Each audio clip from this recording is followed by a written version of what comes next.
A once secret air base in the Nevada desert is marking an unofficial anniversary today. Area 51 was one of the most secretive places on the planet, but that anonymity vanished forever because of what happened 25 years ago.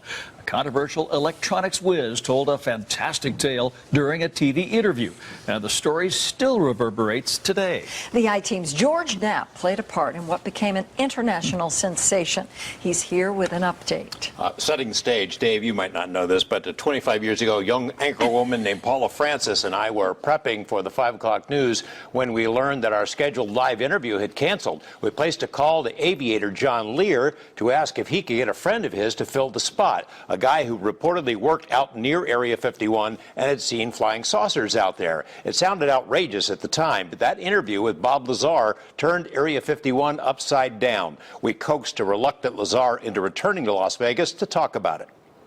I don't know. Sometimes I really do regret it, and I almost feel like apologizing to him, saying that, you know, I'm sorry I let things out. Can I have my job back? 25 years after he was forever transformed into Bob the UFO guy, Bob Lazar says he regrets ever talking about flying saucers or a secret base in the Nevada desert or any of the things that made his name known all over the world. If there isn't a day I don't get emails, and, you know, I try and get this across to him. Look, I don't even want to talk about it anymore. You know, well, I don't believe the story. Great, pass it around. You know, I really don't want you to, because it makes life difficult for me. A quarter century ago, not many people outside of Nevada had ever heard of Area 51, the mysterious base 100 miles north of Las Vegas, a place the government said didn't exist. It was the location of choice for all manner of black projects, spy planes that were kept secret from the public. And that's my driveway, that's Bob, that's Gene Huff, and Bob's wife Tracy and Chris. And we're just waiting there for 5 o'clock to roll around. Former CIA pilot John Lear remembers the day that Area 51 became a household name. This is home video he shot as a KLAS news truck prepared to broadcast a live interview from Lear's home. Lazar was understandably nervous. Yeah, he was nervous because he was putting it all out on the line there, and here he was going to, you know, reveal all this secret that he'd signed, you know, that he was going to never tell anybody. It's not only a crime against the American people. In the interview, Lazar's face was hidden, and he used a pseudonym, Dennis, which was the first name of his boss out in the desert. Well, there's several, actually 9 flying saucers. Lazar claimed he worked intermittently at a location called S4 south of Groom Lake, the main facility of Area 51. He said the hangars had been built into the side of a mountain disguised as desert, and inside were a set of 9 flying saucers. Months later, he revealed his identity to the world and said the technology he'd worked on was from somewhere else, that it was being taken apart to figure out how it worked. The reason that they're round and have no sharp edges is to contain the high voltage. When you get yourself in position, the information exploded like a bomb, and in the quarter century since then, the world has beaten a path to Area 51's door. Every major news organization in the world has written stories. The base has inspired documentaries and TV dramas. Dozens of books have been written, fiction and nonfiction, hundreds of news articles, many of them critical of Lazar and skeptical about his background. His tale launched 1,000 product lines, every trinket you can imagine, along with assorted businesses, a AAA baseball team, and the world's only extraterrestrial highway running right past the entrance to Groom Lake. President Obama recently made a point of publicly acknowledging Area 51. What's really going on at Area 51? And former President Bill Clinton told Jimmy Kimmel he'd looked into those stories about space aliens. So first I had people go look at the records on Area 51 to make sure there was no alien down there. Even the Kardashians have made a trek out into the desert. That's a security guard. Look how you know, that story moved throughout the internet so quickly, and not just the internet, but news in itself. Like, it was in the first 48 hours after the broadcast, it was in Japan. Back in Las Vegas for a visit, Lazar recalls why he came forward in the first place. He had traveled to the S4 base only a handful of times, but began to get scared. I began to get worried in that, boy, they've given me all this classified information. They're not calling me anymore. They won't take my phone calls. And in the meantime, apparently they're deciding what to do with me. Look how bright it's getting. Look at it now. For a variety of personal reasons, Lazar couldn't keep the story to himself. He shared his tale with John Lear and Gene Huff. They and a few others made treks out to the outskirts of S4 because Lazar said he'd learned when the test flights of the saucer would take place. 3 weeks in a row, a glowing object appeared over the mountains. Look how bright it's getting. Look at it now. And just a few minutes ago, we saw one of the government extraterrestrial UFOs. The time when Bob said there would be a test, there was a strange light jumping around in the sky above the location where he said it would be at the time and date he said it would be. You know, here, the craft took off when I said it was taking off from past the mountain range, which was Papoose Lake, S4, south of Area 51, you know, in a restricted area. So it's not like anyone was out there with a model plane or anything. And, you know, flew around, did incredible maneuvers that impressed everybody to the point where we got scared and got behind a car, fearing the thing was going to explode. But really, how do you explain this? It's bright right now. Lazar has more than his share of critics, including the poobahs of the UFO community who think he made it up. And he has holes in his background that have yet to be filled. But to date, no one has yet been able to explain how he knew those test flights would take place out there. Tonight at 11, we tag along as Lazar takes a tour of the Area 51 Museum exhibit that his story inspired. And over the next few days, we'll be adding material to our website, including the original series that we broadcast and some extended excerpts from this most recent interview. You remember that day? Has he ever backed off those original claims? No. Really Tells the same story right now. There you go. I saw a clip of our interview in Amsterdam in 1997. Never That was a dies. shock. Great job then and great job now, Yeah, George. thanks, George. At 11 with Paula Francis and Dave Crevassier. The news of Southern Nevada is now. It's been 25 years to the day since a live interview with a shadowy guy named Dennis changed everything for America's most secret military base.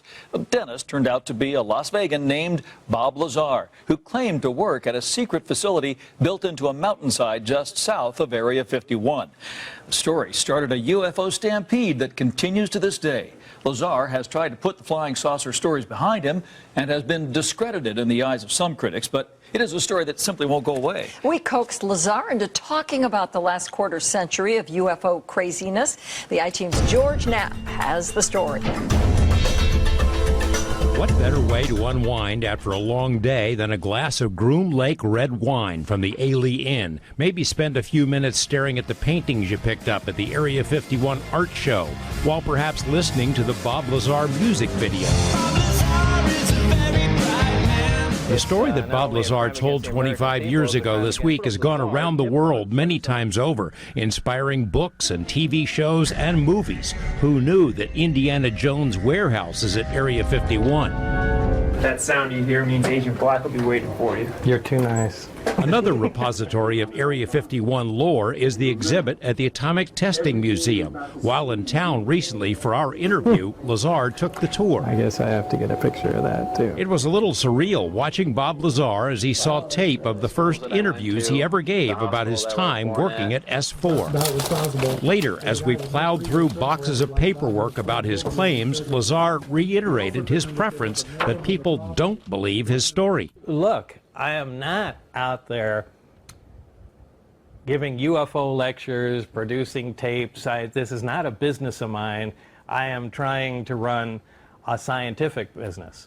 And if I'm the UFO guy, it makes it really difficult. It's to my benefit that people don't believe the story. These days, Lazar and his wife operate a scientific supply firm in Michigan. He's received media coverage because of the odd stuff he sells online, but not everyone has made the connection to Area 51 and the stampede he started back in 1989 when he told of working at S4 south of Area 51, where he saw flying saucers so advanced they had to be from somewhere else. This is a model of the reactor he says was able to generate its own gravitational field, powered by what he called Element 115. Barry turned on the reactor, which was a flat plate and half of a basketball essentially on it, just a hemisphere.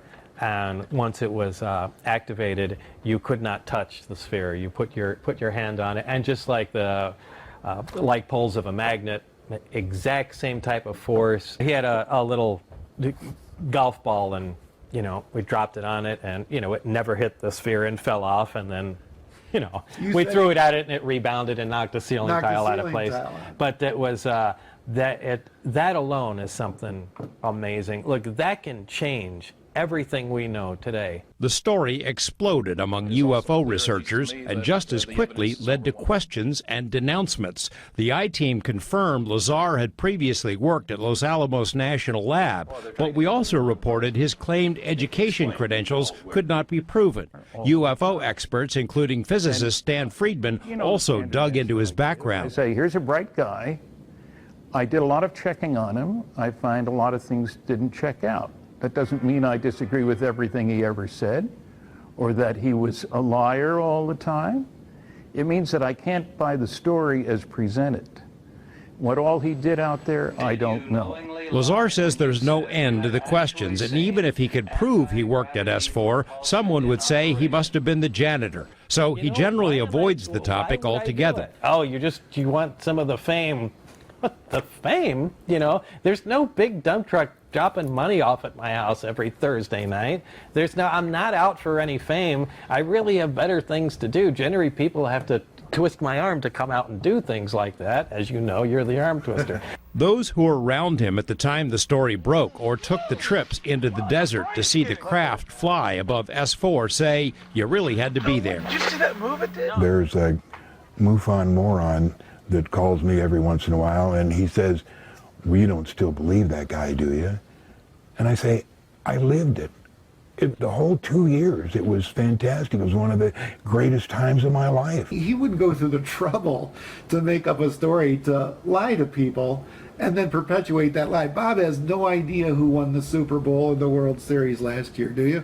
I mean, he's busy doing scientific stuff in the Bob Lazar world. He wouldn't waste his time perpetrating a lie on anyone. Look, I know what happened is true. There's no doubt, period.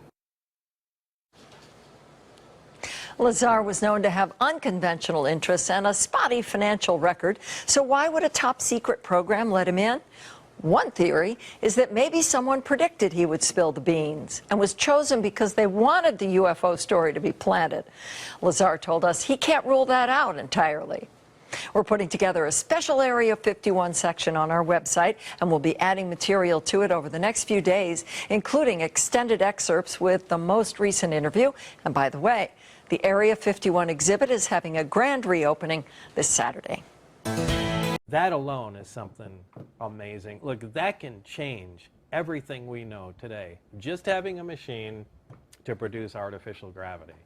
Because look at what that does. We know gravity, space, and time are all tied together. There are your shields, like on Star Trek, that deflect micrometeorites. There is your protection from radiation without heavy shielding. There is something that, with an intense enough focused field, you can actually bend space. And there is something that can actually alter the flow of time. I mean, that's the missing piece of pie. Didn't they actually freeze a candle? A flame for yeah, now that's when it was connected to the gravity amplifiers where they could focus it, and They froze a candle? Yeah, they had a candle lit to set it up for you. Again, there's a large, in the craft itself, there are 3 long pipes. I'd say, well, I don't know about, what's that, 3-4 feet in diameter, maybe 5 feet long. Anyway, they dangle the 3 of them at the bottom of the craft. These produce gravitational waves, and they can focus them to a point or spread them apart. Those are what you call the wave guides? Yeah, okay. Yeah. They're part of the power source control mechanism and the wave. Well, the wave guide is what I actually call the interlink between them, but that's the gravitational engine. They had one of those devices out along with the subsystem that connects it. So they can produce the power from the reactor, it runs the gravity amplifier, and they can focus and change the gravity beam that comes out of it. Speaking of Barry, took a candle, put it close to the mouth of it, lit it a normal flickering candle flame, and then activated the reactor. The gravity wave came out as expected, and the candle flame remained luminous and stopped moving. And Which defies physics. yeah, because The look, if it's going to photons- freeze it, the photons should stop being emitted. If it's going to, change the characteristics. Look, how can the combustion continue to take place without the convection inside the flame? Because actually, the reason a flame is elongated is not really because of heat, it's because of gravity. Because gravity pulls down and, convection moves flames upward. It's why in a zero gravity environment, flame is a ball. Obviously, there's nothing to pull things around. But anyway, if you negate the gravity around it, why is it still pointy? How can it still be making light? And why doesn't it move? Well, I mean, heat, from what Barry said, it's not just gravity, but it's also time locked. You've distorted froze a frame of time. Yeah, they essentially froze a piece of time there. And what do you say? I mean, it's empirical evidence. You're looking at it. It's not You could see it. It doesn't make sense that you could see it. And look, the stuff I saw there was the most unbelievable, literally, because it defied what we knew as physics. And at least I thought it did. And maybe what we knew was a little incorrect and just needed viewing from a different angle. They finally did synthesize element 115 that had the properties that I stated. But it wasn't stable. Yeah, it wasn't stable. Now, each element has isotopes. For instance, let's talk about hydrogen. We're all familiar with hydrogen. Hydrogen has 3 isotopes. They're all hydrogen. There's hydrogen, protium, be the technical name, deuterium, and tritium. Well, tritium is a radioactive hydrogen. Deuterium is another stable isotope of hydrogen, and regular protium, ordinary hydrogen, is the hydrogen we all know. They're all hydrogen. They have different amounts of neutrons in them. They all have 1 proton, which makes them hydrogen. Now, this is true for all elements. You can have the amount of protons in them determines what element it is. So element 115 has 115 protons in it. It's element 115. Now, depending on the number of neutrons it has, it will still be element 115, but it can be any number of isotopes of it. 115 undoubtedly has, many isotopes of it. We've synthesized 115. We made 1 isotope. We have a radioactive one. Now they just need to continue on working with it. I mean, they made just a few atoms, but we'll see what other isotopes they come up with. One of them or more is going to be stable, and it will have the exact properties that I said. Or could we make it? Or does it have to be natural? As you speculated about that. Well, before. it's natural. It'd be difficult to find it. I do not think you can make that synthetically. It's just, it takes too much time. I mean, to make, an ounce of it or even a gram would take a tremendous amount of time because not all the interactions are successful. I mean, you can bang particles together all day long and one may get stuck and then you've got an atom, and how do you contain, this single atom? So how do we get 500 pounds of it? Where'd that come from? Well, it had to either be synthesized by the extraterrestrials that bought it in the first place, or, maybe there was a location where they came from where, look, this was a naturally occurring material. We know that all the material in the universe, essentially all the atoms of all elements, came from hydrogen. I mean, all you really need is just atoms of hydrogen to make anything. Once they start collecting together large quantities of them, gravity just begins to push them together under their own weight. As long as you have enough hydrogen, that'll continue until they finally crush down and ignite and produce a fusion reaction. And that starts a star. Once the star is burning, it begins to produce helium by fusing, so now you have another new element. Well, this continues on until the star burns out, begins to collapse, and when large enough stars finally do, they crush down, produce supernovas, and then produce a whole host of every element on the periodic chart, far beyond what we're the numbers we're used to, beyond 115. And, maybe some of these, that's where all the gold, all the uranium, every element you have ever come from, including every cell in your body, has come from supernovas. That's the factory that makes elements. So if there was a location somewhere else that had bigger stars, multiple stars, that burped out more heavy elements than, our local system did, maybe this is common, and you can find stable 115 like we mine for gold on our planets or uranium. It just depends. If they were lucky enough to have exotic materials like that, I find that easier to believe than somebody built a machine to manufacture such a difficult material. So it's sort of like a Rorschach test. Aha, they made 115. He was right. It really does exist. Somebody who doesn't want to believe it says 115 doesn't behave anything like Bob Lazar said. It's sitting around in a pile of 500 pounds or something, right? I mean, it's sort of like that. What is the... Right. You have to, you just have to start accumulating, whether you believe it or not, and I personally, again, I prefer you don't believe it. Just begin accumulating the facts that you can verify, and really be careful. But that drives them crazy. I mean, That's you need fine. to answer this. Now, I need an answer. How many times do you get that in a week still after all this time? I get. There isn't a day I don't get emails, and I try and get this across to them. Look, I don't even want to talk about it anymore. Well, I don't believe the story. Great, pass it around. I really don't want you to, because it makes life difficult for me.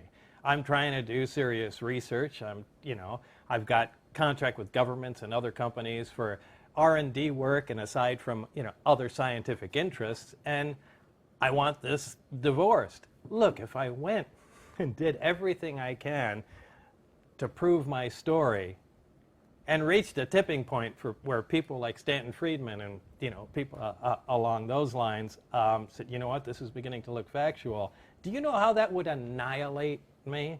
That would destroy my business. It would make it impossible for me to operate, and I'd have a continuous flow of questions, annoying people, I'm sure offers to do things that I am not the least bit interested in. Which is how it was for years. Yeah. It was for years, Yeah. right? Look, I could have jumped on all that stuff. I could have, at Area 51 sports drinks, and I could have been giving, look how many lectures. At one point I had, what's that talk show host that, what's the guy's name? Which one? Geraldo, Suspenders. Montel. Old guy, suspenders. Larry King. Larry King. Yeah, I had an open invitation at one time for that show to come on. As the, Geraldo, everybody. I turned down everything. Montel Williams. I blew off movie scripts. I blew off all kinds of stuff because they couldn't stick to facts. Is there a part of you, though, that there's got to be part of you somewhere in there, even though it would be counterproductive, there's got to be part of you that wishes, God damn it, I know what happened, it's true. No, look, I know what happened is true. There's no doubt, period. There's no delusion, and there are some things I can say that will bolster the case, and I'm not going to. It's going to stay that way. I do regret, at this point, bringing anything forward. Look, at the time, I'm in my early 20s. I went, you know what, this is a crime against the American people. This is just BS, and everybody deserves to know what's going on. And 25 years goes by, you get a little older, and your priorities change. And, what they told me is, this is a security matter, and really, what's the public going to do without this? You know how reactionary they are? There's a bunch of different reasons this is being kept quiet. Nothing that they bother telling me, but the bottom line is they're right. The bulk of the people are complete morons. And I'm sorry, maybe they are right. And this really should just be information that's handled out on a need-to-know basis to some people where it would benefit.